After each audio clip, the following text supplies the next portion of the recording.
So in this video I want to talk a little bit about silt and go into a little bit more depth on why we see it as an organic fertiliser.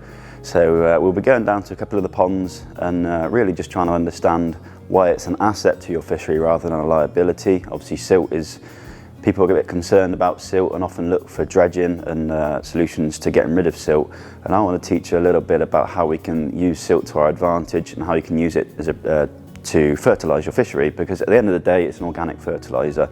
The same as a farmer spreads slurry on his fields, it's to fertilise the ground and make it more productive. So that's what we want in our ponds ultimately, but it can have a negative effect on the environment. So it's really about understanding how to maximise the productivity and fertility of a fishery by utilising your silt.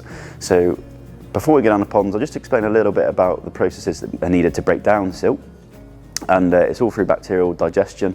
So you've got anaerobic bacteria. These are the two bacteria that you have. Is anaerobic bacteria. That's the bacteria that oxygen's toxic to them, so they can't operate with oxygen. They need to have an absence of oxygen to be able to work. So anaerobic bacteria need the absence of oxygen.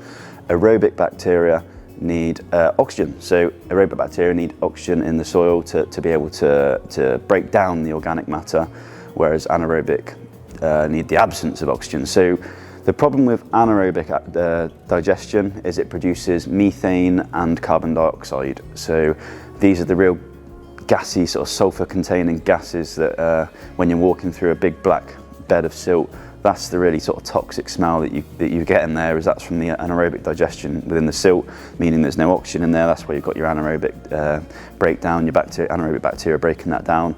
Whereas if you go through a healthy silt bed, you don't get that really gassy, horrible sulfur smelling silt, and that's because you've got the presence of aerobic bacteria, which are breaking that down, and they have a much healthier breakdown. They don't produce those gases. So let's go and have a look at a couple of examples of a few different ponds around the farm, and try and explain a little bit about what's going on with the bacterial processes and the silt and the quality of the silt and how it's fertilising the ponds.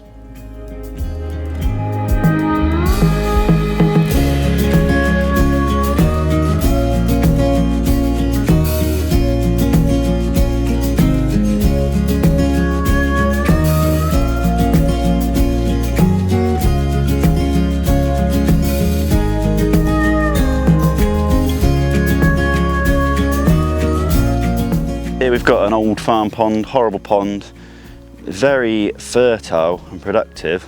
I say that because it's full of silt from all the leaf fall. So this is really overgrown and shaded. East to west the sun rises and it doesn't really see much sun because you've got a bank of trees which are blocking it. So all those trees are blocking out the sunlight, so you don't really get any sort of good algal bloom to help break down the nitrates and absorb those nitrates. So all the organic leaf fall in the autumn from these trees is a load in the pond of organic matter, and that needs to be broken down somehow. And obviously for aerobic bacteria to work, you need oxygen and a balanced pH. So you're not really going to get that in here because it's so sort of toxic and loaded with organic matter that the oxygen doesn't ever get high enough or consistent enough for aerobic bacteria to establish and help to break it down, and there's not this pond wouldn't support numbers of fish, so you're not going to get that disturbance of the substrate. So really, to break silt down in here, all this organic loading that we've got from the trees, you need it to be agitated and disturbed so you get an oxygen through it, so the aerobic bacteria can break down that silt into nitrate and then an algal bloom. It's just a non-starter because you've not got the light, you've not got any wind activity, anything to help sort of give oxygen diffusion, maximises oxygen diffusion through the surface. And then every autumn you've got loads of leaf fall all loading into the pond, so it's all fighting a losing battle, if you like. If you want the least amount of organic loading as possible, so remove all the trees and all the vegetation around it.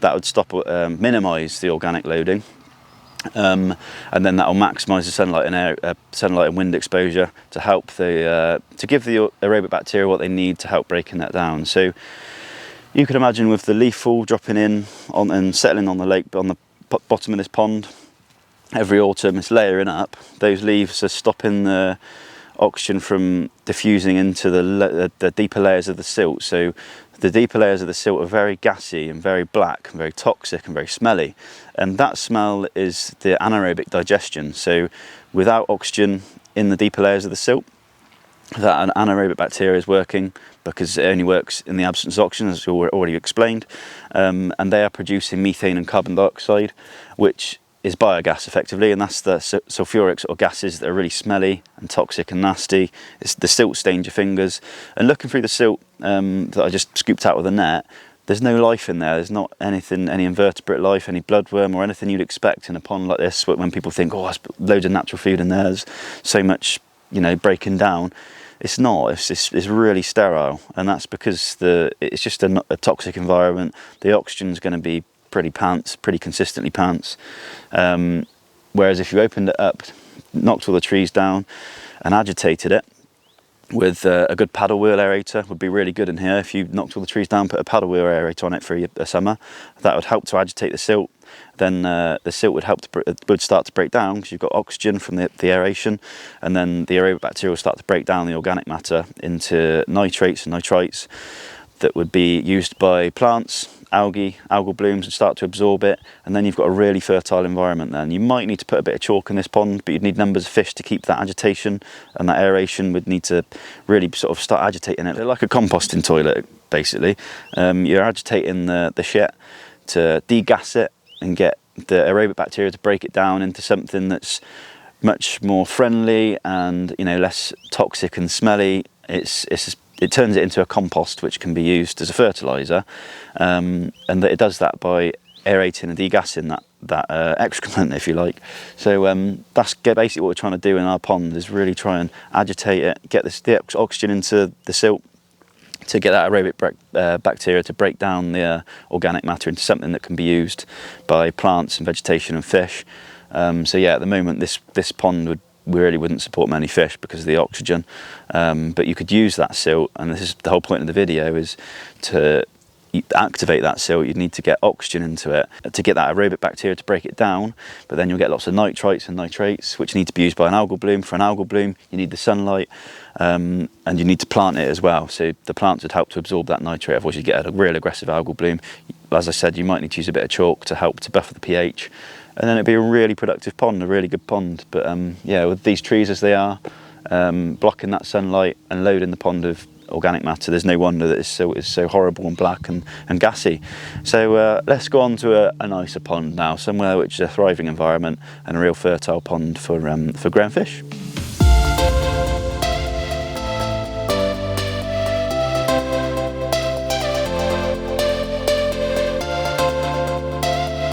So here we have a much healthier pond, thankfully. We're out of that horrible farm pond, which is very dark and had the real black gassy silt. You can see straight away there's much more light and air getting in here. Nice, fully surrounded by Carex, which is really helping to absorb the nitrate.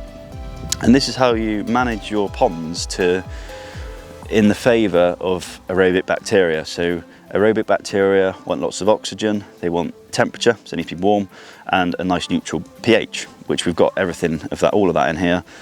Being nice open, you've got plenty of sunlight getting in to help convert the nitrates into an algal bloom to feed that algae the nitrate level down. You've got loads of nice plants helping to absorb that nitrate, but importantly you've got lots of fish in here, which the environment supports lots of fish because it's lots of light and air, lots of food. So by supporting lots of fish, you're agitating that silt. The fish are disrupting the substrate. They're getting oxygen into the silt, which is allowing the aerobic bacteria to break all the organic matter down. And that's how this is a much healthier pond, by breaking all the organic matter down really quickly and efficiently, converting it into nitrate and nitrite. You'll get an algal bloom, which is a source of nutrition for the fish. It's you'll see in other videos how healthy algae is for fish. But yeah, I'll just grab a quick handful of silt and show you the difference of this silt. It's pretty gravelly and there's not much of it really, because yeah, the fish is disturbing it and it's being broken down efficiently. And this is the whole point of the video, is by creating a healthy environment where aerobic bacteria can thrive, you're going to break this down really effectively into food for the fish. And you can see straight away, just by kicking it up, you're not getting that gas, you're just getting a nice sort of clay cloud, if you like, whereas this silt is much more consistent, and it's a bit gravelly up here, but if you go down to the deeper areas, you'll find that the silt's like it's completely smooth. It's really sort of consistent. It's not got leaves and organic matter in it, and that's basically means that it's being broken down effectively by the bacteria, and it's much more soluble, so it doesn't take much for the fish to disturb that and really agitate it and create a cloud.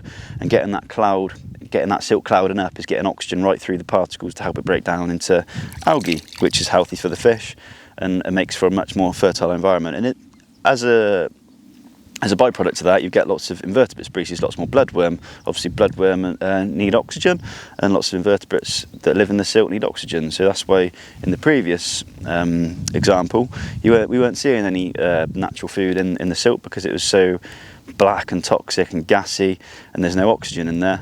In this pond, it's quite the opposite. It's very healthy, thriving. You've got lots of weed, which supports lots of invertebrates, lots of oxygen, lots of disturbance from the fish. It's all breaking everything down really effectively and converting it into nutrition for the fish.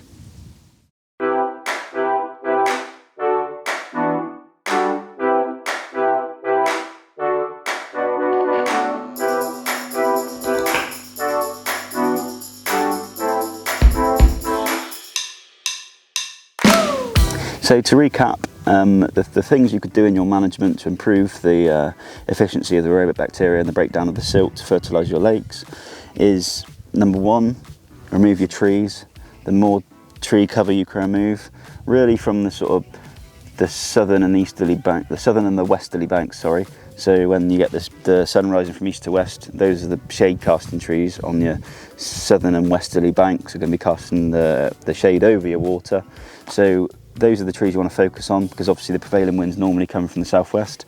So that's going to, if you've got trees on your southern and westerly banks, they're going to be pushing leaves across your water, gathering in your northeasterly bank, which is going to create a very silty corner.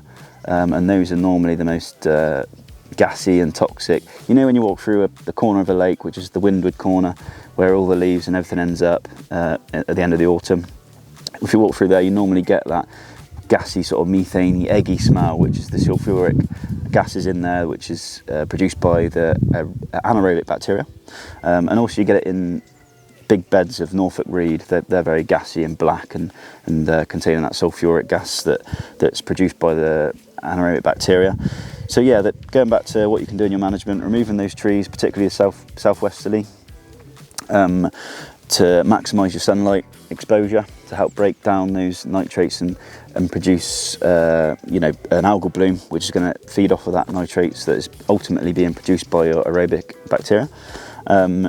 Secondly, agitating the substrate. So substrate agitation is predominantly done by fish. So if you haven't got enough fish, you'll get weed growth. If you haven't got enough substrate disturbance, you'll get a lot of weed.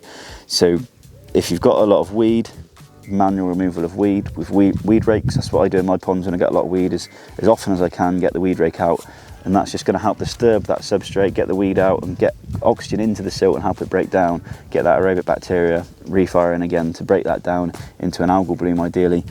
So yeah, substrate disturbance, ideally if you've got enough fish, you need to get the balance right, because you can have too many fish that they don't perform, and then you have to feed a lot, but you don't get as much performance from the fish because they're overstocked. So there's a fine balance between having not enough fish and weed, and too many fish and not enough growth and a lot of food, and knife edge on water quality can be on a knife edge. So those are two things you can do in your management. The third is one that you want to take advice for, really. Speak to a reputable fishery consultant. I work with Andrew Ellis, give him a contact and he'll be able to advise on this. But chalk, calcium carbonate is used to buffer the pH of silt, and that will basically bring the silt down to a level which aerobic bacteria can work in. Because aerobic bacteria don't like acidic or alkaline waters, they like to work in a neutral pH. So if you can neutralise the pH of the silt with chalk, then that's going to help that aerobic bacteria to break that down. But the reason you need to take advice on that is because by putting calcium carbonate into the water, you can be feeding the weed or feeding an algal bloom. So really it's best to take advice from a reputable consultant that can look into your scenario and situation and whether or not you could benefit from calcium carbonate. Doing it willy-nilly and giving a broad advice across the, across all fisheries it's risky, because you can trigger algal blooms, and you can really sort of upset the water quality and have a negative effect on your fishery by promoting weed growth as well. So yeah, those are 3 key things that you can do to improve the to have healthy aerobic bacteria, bacterial breakdown, and look at silt as a positive. Silt is an organic fertiliser. It's basically aquatic compost that's going to be fertilising your fishery and your food chain. So it's really about utilising that to your advantage, to create a healthy, fertile fishery and growing fish, to create nutrition that's naturally available and free. So yeah, do not fear silt.